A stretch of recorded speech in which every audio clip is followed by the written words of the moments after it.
There'll be a three. Hello, welcome to another episode of my podcast, Fitlike. Unfortunately, we appear to be having a bit of technical difficulties. You cannot see my ugly mug, so it's just Craig on the screen today. So Craig is truly a character among characters. He does a lot of pantos, and I'm sure most folks going to be watching this will ken Craig. So my first question is, Craig, Fitlike. No bad. Well, are you? I'm very well, thank you. Apologies for the technology breakdown. Now worry about it. Technology's the same with me. Every time I get involved with technology, it's a disaster. Okay, right, Craig. We were doing to see you in Chitty Chitty Bang Bang. Hugely successful show. Aye. I have to say I was going about school for a week singing Chitty Chitty Bang Bang. Aye, it's been rattling around my head for 4 months now and still is. How did sitting watching it? It was a brilliant show. How was it well received by the locals? Aye, I know the feedback's been phenomenal. Everywhere you go, folks saying, "Oh, I thoroughly enjoyed the show," and then you get the other side of the coin. "Oh God, I'm so sorry I missed it." But that's the usual. But no, the feedback's been absolutely wonderful, and folk come at travelling for quite phenomenal distances. Some folk travelling can in and out for Aberdeen with a couple doing for Inverness. So from word got out that it was the actual Chitty Bang Bang for the West End. Folk were couldn't wait to come and see it. No, it was very good. So my first question about Chitty Chitty Bang Bang, we were there on a Tuesday night. You and Len were on, and you had a big reed phone in your hand. And it disintegrated. Was that part of the show, or was that an accident? No, that was a complete accident, Willie. I didn't know fit happened, but I was just aware of this clang. Oh, and the phone felt half a weight that it was when I was holding it. I mean, the whole thing. I'm amazed. Me and Lynn are two of the worst gigglers on a stage, ever. And I'm amazed we held that together. I really am, because we're both. If something goes wrong, both of us are known to just corpse, giggle. We can't continue, but no, we held it sharp. I'd forgotten about it, Willie. Real professionals. The show went on. Oh, but what a laugh we had from we finally got off. The pair of us must have howled laughing for about 10, 15 minutes. But then we wanted to keep it in the show all the time after that. But no, we were told, no, it's got to be right. Okay, so we'll behave ourselves. Well, but when doing a scream, everybody was in stitches at the phone. You could tell, some folk had been in on a Monday and so they can't. That it was a mistake. And the conductor, she was a nut sitting in her seat in the band and it's hard to keep it together when everybody's laughing around about you. Oh, Craig, it was a brilliant show and it was well received. See, for the time you decided that we're going to do Chitty Chitty Bang Bang, how long is it for that point until you're actually on stage doing it? Oh, well, the license itself was applied for 2 years before we went on stage. So it was in the making for a long time. And the reason we waited that long is because the cars themselves weren't available. And the thinking was, why would we bother doing a show like Chitty Bang Bang without getting the real stuff to come and do it with? Because we could have made cars and stuff, but there wouldn't have been a patch on if it was here. So that's why it took so long. So from start to finish, about 2 years, but rehearsing properly, it was we started in January. In fact, it was my birthday. It was January the 16th. We started rehearsing properly. Okay. So it's about 5, 6 months. The cast start working Tuesday, Thursdays, and Sundays. So where did you get your cast from? Because somebody said it was the biggest cast ever assembled. Was that right? One of the biggest things we did a summer show, essentially a song. That was in the Broch's. I can't remember. It was some Broch birthday, and there was about 200 of a cast in it. But we just do open auditions, Willie. So usually the first Tuesday the schools go back after the summer holidays or after the Christmas holidays. We have an open audition. folk turn up, Abdi reads, Abdi learns a bit of a dance, I'm pathetic at that bit. And Abdi sings a song, and then they just pick for there. So I was a huge turnout for the auditions. And folk, again, the laddie who played Jeremy, the lead, is for Aberdeen. His mum and dad carried him back and forth for Aberdeen 3 times a week, and they sat in the leisure centre lounge here for hours on end, waiting for him to rehearse. And then a week of the show, they came down and they helped show folk to their seats. They worked in the shop. Honestly, what a marvellous mum and dad. It's a massive commitment for them as well. Because if it had been my mum and dad, they would have said, get lost, there's something in the broke. You need to on about Aberdeen. But no, Lewis Craddock, if I played Caractacus Sports, he plays the other side of Aberdeen, out in Cults, so he's travelling in 3 times a week and that.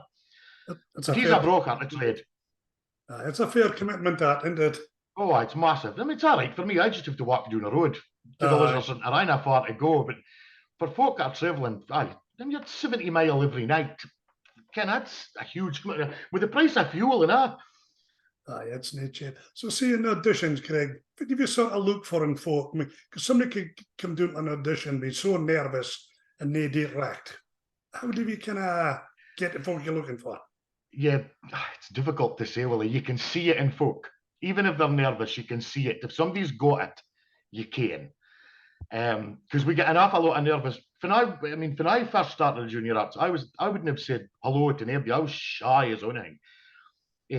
But got through my first audition, just sang a song as well as I could, did a dance as well as I could, and I go in. They did say it's easier for boys because there's far less men and boys going about. So if there's male parts in a show, I suppose it is easier for a boy to get in than for girls, because the competition amongst the girls is stiff. And if you've got 90 women auditioning for 6 parts, it's cutthroat. Aye, it is cut, and we try to let as many folk in as possible to a show. So our choruses are usually pretty big. We try and we add things like, for folk that really are genuinely shy but want to be involved, we have folk backstage singing, so they never have to go on a stage. They can sing backstage into the microphone. And we get a lot of, I suppose all our folk like to do that. Youngins like to go on a stage and show off. But as folk get older, they get a bit of more stage fright. So they're happy to stand in the wings. Or folk, stage crew, with 15, 20 with a stage crew. The costume wifeys, there's 10 of them. Hair and makeup, there's about another 10 of them. So there's no end of jobs if you didn't get in. Oh, right, okay. So, and that's what we say at the end of the audition process. Look, thank you so much for auditioning. However, you haven't been successful this time, but don't let that put you off trying again. But there are these jobs as well. So we've set building, props. The folk you see on the stage is just a fraction of the folk that's involved. I mean, it's a massive organisation. I could well imagine. You have a young quine called Amber in your show, and I warned her up that I was coming down to auditions. And Chitty Chitty says, you could possibly play a tree. She's never far wrong, eh? We've never had a human tree before, so maybe to try at some time. You could be a tree or a bear. Yeah, you could have played my part, Willie. Nah. If I did only, I'd be backstage trying to sing out a second. So, Craig, apart from the phone that you disintegrated, aye, what else sort of went wrong during the week? It's nibby notices. The car didn't work quite a few times as planned. So things that wouldn't move. We did a whole scene at one point where a boy trapped inside it, in the bonnet of the car. I was trying to fix it, and the scene started, and he was just stuck in here for 3/4 of an hour until it broke. So there's little things like, we nearly broke. See the child catcher's carriage? Aye. As it was taking me and Lynn off in the finale on the first night, we caught one of the stage backstage hands, Arams, and the bars. And all you could hear, because nobody wants to shout, because they'll hear you on the stage, all I could hear was, help, help, help. We nearly ripped our arm off at the root, because nobody could see far so whiz. They're just as Aram. But or of course, Lewis Craddock, for played Caractacus, he missed an entire scene. He skipped right over the very end of the show, and nobody really couldn't fit to do how to get into the bows or anything on him. So, or stuff like that happens every night. It's just the danger of live theatre, I suppose. If somebody drops a line, you see the prompt in the wings, busily, oh my God, far are we? Fit of the Dean. And when he missed that scene, the conductress in the band, she didn't get fit to do. She was flicking through books and books of music, trying to find fit song and they got to sing next. So when that happens, you've just to stand and wait for somebody to catch up or mark up a line. For panto, it's easier in panto because you can just mark it up. Ken, if I'm playing a game in a panto and a scene gings wrong, it's usually my fault if it gings wrong, by the way, because I'm rubbish at minding lines. But if it gings wrong, you can I mark it up and bring it round. But in a show like Chitty, it's scripted from start to finish. So if you go wrong, it's just about impossible to get back on track again. So you've just got to roll with whatever happens next. So you've been well enough experience to do that kind of stuff, eh? Well, you can see, if it happens to somebody newer on a stage, you see the panic coming over the ring. It's like, and you can almost smell the panic coming from another area. I don't suppose there's nobody ever going through a theatre life without making a mistake somewhere, yeah? No, never. And it shows different every night, and that it depends. Ken, depends on your audience. If you've got a quiet audience, you'll zip through a show. Ken, but if the audience are laughing with you and joining in with you and clapping, the show can stretch out an extra half hour. Ken, you're not getting far. The show's getting longer and longer, but it's because you're playing with the audience essentially. But if they're a quiet listening audience, you shave half an hour off a show, never that. Which audience do you prefer, the one that's engaged or the one that's quiet? It depends what character you're playing. In a show, I love it, laughter and a heckling. I just laugh at that up.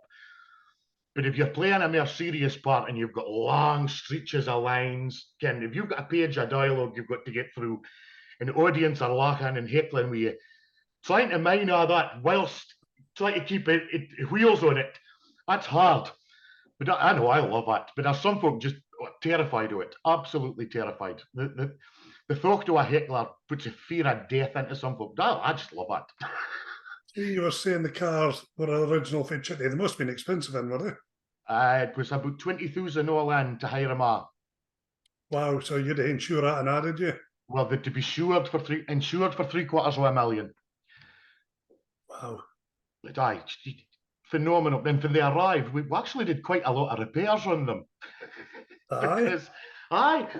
So when they arrived, an awful lot of the stuff didn't work, or it wasn't working properly. So when we spoke to the guy, he said, well, I haven't had time to get them back for maintenance. These things are on the road all the time.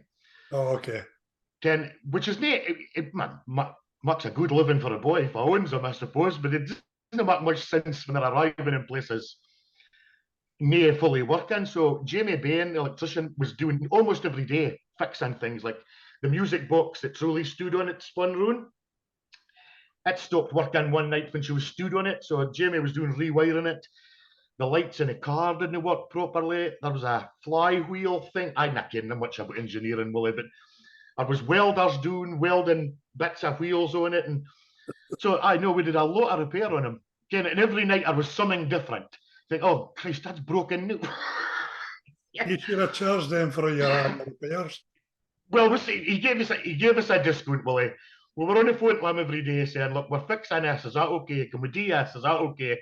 He said, oh, I just do what you need to do and I'll knock money off your bill at the end of the month. So I didn't care if discount we got, but I think we did get him. Well, it's so bad. So apart from Chitty, well, no, I'll take you back to the start. What got you involved in this in the first place, Craig? Oh, Mrs. Geddes, my primary six teacher. Ah, We did a school show in primary school. I was primary six, so how old would I have been? 9, 10? ah. And she dressed me up as a wifey and made me sing in slippers, and I'd hair then, so she put rollers in my hair. And so we did a school show, and after that, it was her that said to me, now the auditions for the panto are happening after the summer, you should definitely go. And I thought, no, man, I'm not doing that. But back then, you could audition for panto when you were in primary school. You kind of knew it's because of the late nights. It really is a late night. It's 11:30 before you go out show week. But and on our summer, never thought about panto at all. And then summer holidays came to a close, and Mrs. Geddes appeared at my front door and dragged my auditions. And that was that. I've done it every year since. You've never looked back. No, I just love it. What's some of the pantos you played? What ones have you done? Oh, I think I've done them all. Hold on. There's a programme here somewhere. I've done Sleeping Beauty, Aladdin, Beauty and the Beast, Robinson Crusoe, Sinbad. Sleeping Beauty. Yeah. We done Sleeping Beauty. Sleeping Beauty, I've done that twice. I've done Aladdin twice. I've done quite a few of them twice. Okay. I've produced 13 pantos, so I've directed 13 of our pantos, along with always with a partner. But I think the other I'm getting, I prefer being on the stage. I used to like being in charge before. I didn't know it's too much hassle. Okay. You're trying to organise things, so lighting, stage, sound, cast, props. It's too much hassle for me now. If you're on the stage, learn your lines, get into your costume, and get on with it. And I quite enjoy that. Because if you're directing it, it takes over your life. It's not just 3 times a week. It's every night of the week you're doing something. You're meeting the stage crew, building the scenery, speaking to the costume wifeys, deciding what Abby's got to wear. It consumes your whole life. It's like a full-time job. See, when you're doing your pantos, how do you decide what pantos next? Or do you hear a rota? No, well, usually folk write a letter and ask if they can direct it. So, for example, the panto producers this year are Lynn Fivey and Tracy Much, that works at Academy. They wrote a letter asking permission to produce it, and we've got a committee that votes, and we said aye. So they're doing Aladdin this year, so that's how it's done. There's no rota. You just write in. Sometimes there's fierce competition, so 3 or 4 folk can write a letter, and the discussion on how we decide who gets to do it is pretty tough for the folk out on a committee. You've got to go through our thing and say, well, how do you think they'll do the best job, or should we give somebody a chance because that seems to have done it a few times before? So it's quite involved. But no, you've just to throw your hat into the ring and see if they'll give you a shotty. Okay. And other pantos you've starred in, which one's been your favourite? My favourite ever. Goodness, I like the last team the best because it's in a mine on the best. So last year's scene I really, really enjoyed because I was in it and I was directing it as well. So that was because I'm pretty selfish, really. I like my ANY all the time. So if you're directing it and in it, you get your ANY all the time, and I quite enjoy that. Because sometimes if somebody else is telling you put the D and you think your character would look really good doing something and they didn't agree with you, I kind of take a huff for a while. Again, so no, last scene, Rapunzel, I really enjoyed because we'd never done Rapunzel before either. Okay. That was the first time we'd ever done it. So I really did enjoy it. But if you're playing a game, your panto experience really comes down to fast playing the village idiot with you.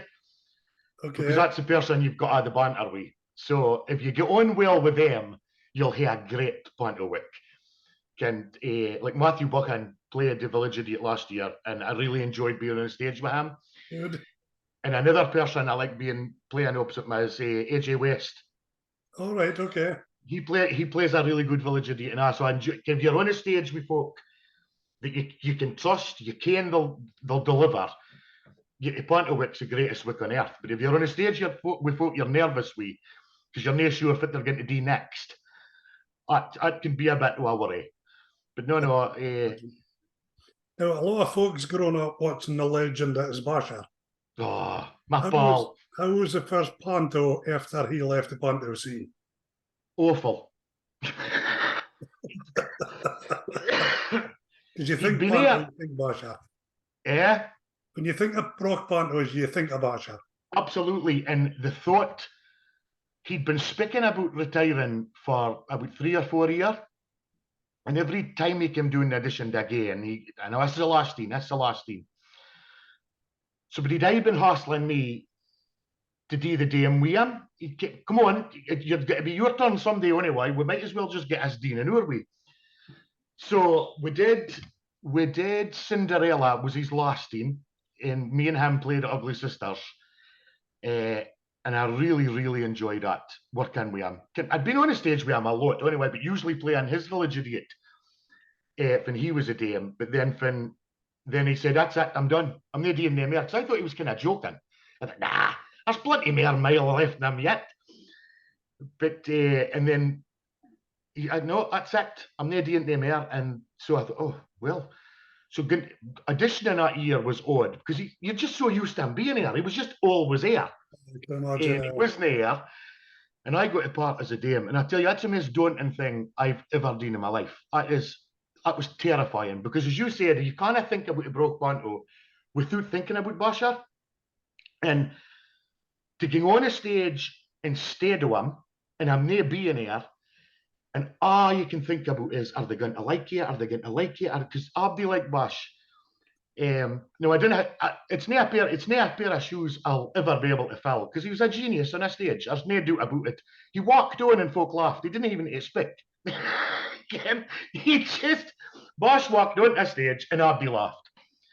And that's a talent because it was a shame. It was a curse for him in a lot of ways and all because he's a good actor and he would have quite liked to be in our summer shows and play a real part, not just the dame all the time. But he couldn't do it because any time he walked on, folk just laughed. He couldn't play a serious part because you were in stitches at him when he walked on, showing face, the lips of the hands folded up here all the time. It was he's been so generous to me since. He makes a point to tell him I really enjoyed the panto. He enjoyed the part, and he doesn't hate it yet. He's a genuinely nice guy. Well, he really is, and he's a mess. Getting a boot here, he is a mess. He once says me on a golf course, well, I walk onto the stage, even trying to do a serious part, they're deck laughing. So they just kind of, no, they just burst out laughing the minute they see him. That's how good he was. Oh, aye. But in real life, he's the quietest man on earth. Aye, off the stage, you wouldn't you wouldn't care he was in a room. Yeah. It's just something clicks when he walks on the stage and he's off. But no, I mean, me and his daughter Louise are pals, and you could sit in their house and in the living room with him, and he wouldn't speak for 2.5 hours. Aye. Quiet man, but you give him a stage and an audience, and he's off. So would you say Basher's one of the biggest influences on your career on the stage? I would say there are a few in the Broch that I think I'd look up to. So it'd be Bash, Stevie Chicken, Zinneverine, Joe Buchan. I mind him as a dame. That was when I was a bear and Joe was a dame. And he never said lipstick, he said moose stick. And I mind in that. Flip it on my moose stick. And I suppose off stage, I mean, Alice Irvin just recently passed away. She played a massive role in keeping me in the junior arts. Ken, she run in a workshop. She run workshops for kids for about 40 years in teaching basic drama stuff, and then she did the choreography for pantos and stuff. So her, and I suppose you can't really mention Margaret Adams and Margaret Moffat for, like, again, have both passed away, but they've played a massive role in that. Aye, so a lot of influences, and a lot of folk that I would really look up to in this society, definitely. The problem is I'm getting all new. I'm one of them new, I think. I still see myself as a baron, Willie. I understand this adult and carry on. Shoes never fit now, eh? Aye. Me and Lynn, well, it was me and Lynn McPherson were saying it this year at Chitty. We were looking around a room and saying, well, we're the same age now as Alice and them were when we joined. I wonder if the parents look at us like we looked at them. So I plenty hope, no. Well, but Craig, I imagine yourself and Lynn will be big influences on the young and upcoming folk in the pantos now. And well, I hope so. I hope so. I hope they do, because if they do, and parents do, they will ask you for advice. And was that okay? Did you enjoy that? And you have to, but watching the kids do that. If I could bottle the confidence that kids have got now and sell it, I'd be the wealthiest man on earth. Parents didn't have, when I was a kid, we didn't have that confidence that they've got now.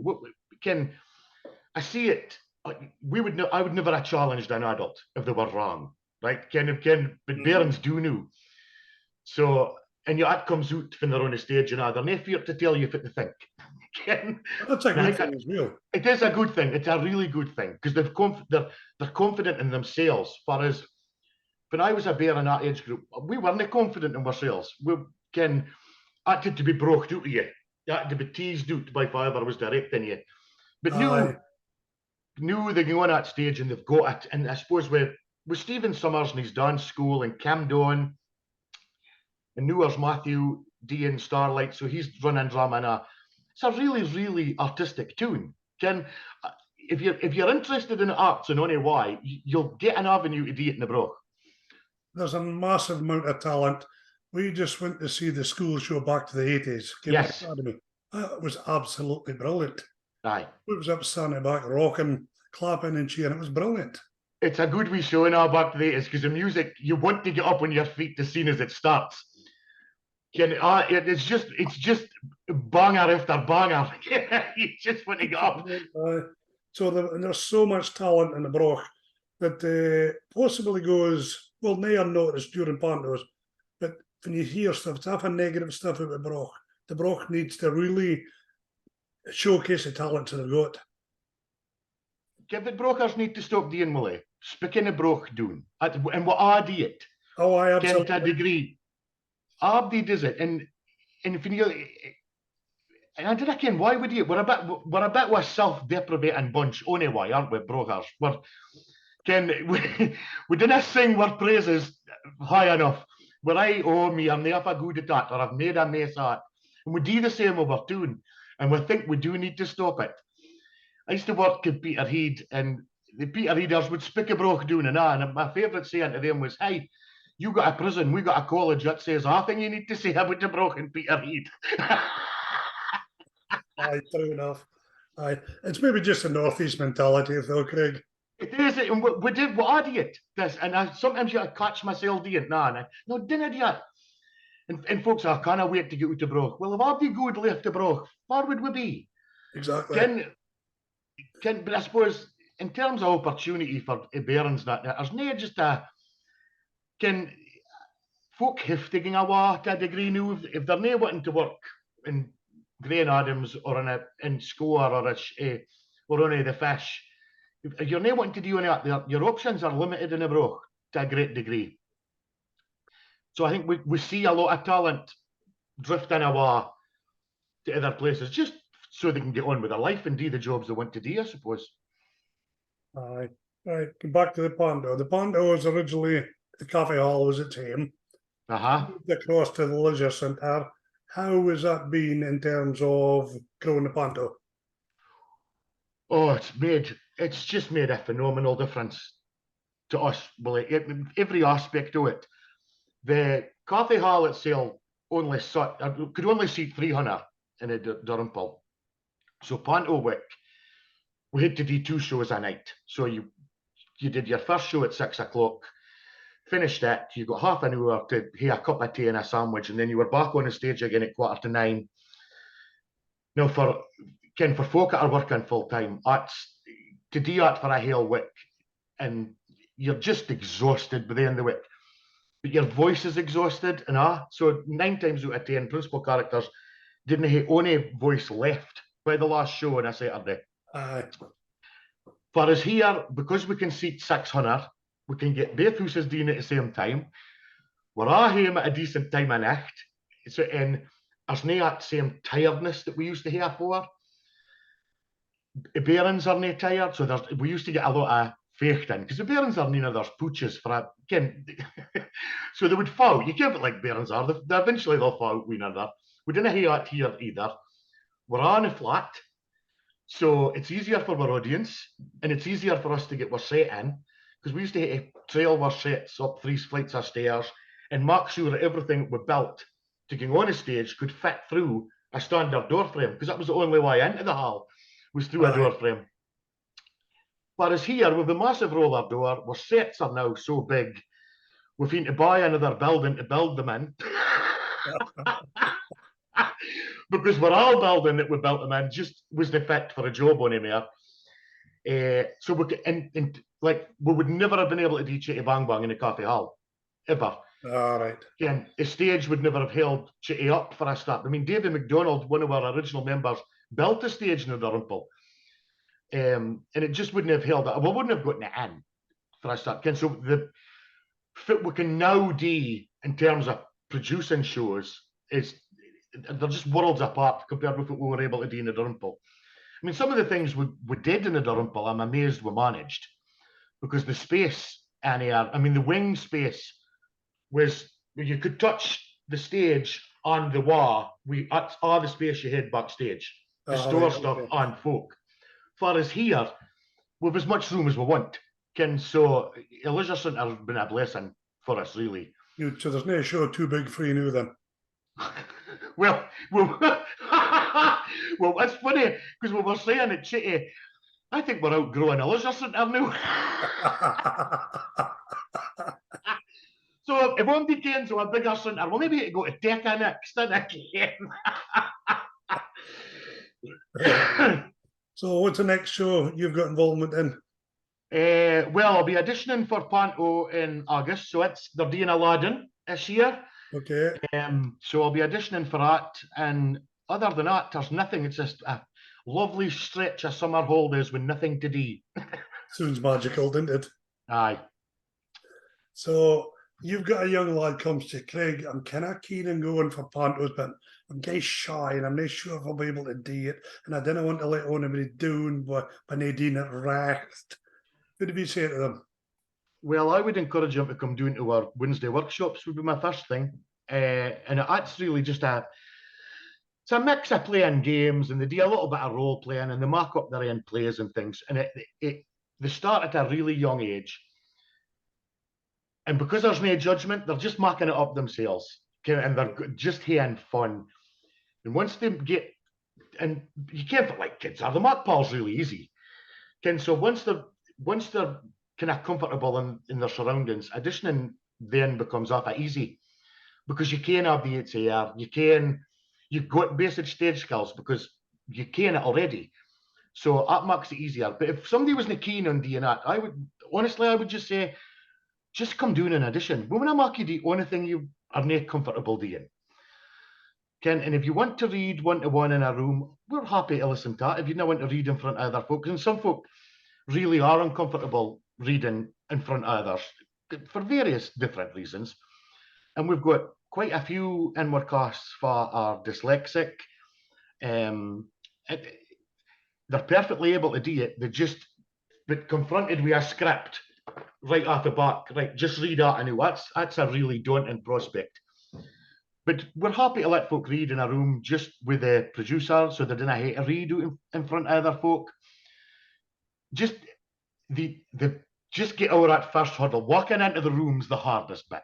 Aye, the initial bit, aye. Aye, that's the hardest bit. But then after it, and we're a nice bunch. Ken, we'll speak to you, we'll have fun with you. I think folk do get the impression we're a bit cliquey sometimes. But if you ask anybody first joined us, at any point, Abdi will say the same thing. I was made to feel very welcome. Only thing I was unhappy with, if you just tell somebody, they'll try and sort it out for you. But the hardest bit is just walking out the front door. Well, I think once you've done that, it'll all come. It'll all be rare once you're there. So, what's your age, youngest to the oldest? What's it been so far? Oh, well, I knew we're theatre workshops are for primary 6 upwards. So the youngest teens would be in primary 6. And our oldest member right now is Elma Goodlad, who has done our costumes since forever, and she's now 93. Oh, make more scope for me yet then. Oh, go the eye. Oh, hey, we didn't force you to pasture, Willie. You can keep coming as long as you like. Right, Craig. Why? No. Time restrictions, we're going to have to stop here, pal. It's been absolutely brilliant talking to you. And you, Willie. And I look forward to the panto and see you get another laugh at you destroying my property on the stage. You take care, pal. Thank you very much. Take care, Willie. Thanks again, Craig.